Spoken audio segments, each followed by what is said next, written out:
Бізде әр ауылда, әр ауданда әр түрлі салынып жатыр. Шынын айту керек, көбісінің құсқыны жоқ. 400 миллионға салынып жатыр осындай спорт кешендері. Адам қарағысы келмейтін нәрселер. Кезінде жоспарланып кеткен, қазір салынып жатыр. Кейбіреулер салынды, мысалы әп-әдемі Қармақшыда ашылды. Бағасы сондай, көп болса 30 миллион теңге анадан қымбат, ананың қасында үлкен и әдемі.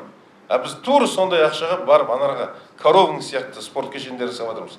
Терезеде жоқ айналасында, былай айтқан. 4 бұрышты бітті. 2 метр, ені 1 метр кіретін входной несі бар, басқа түгі де жоқ. Ұят, шынын айтқанда.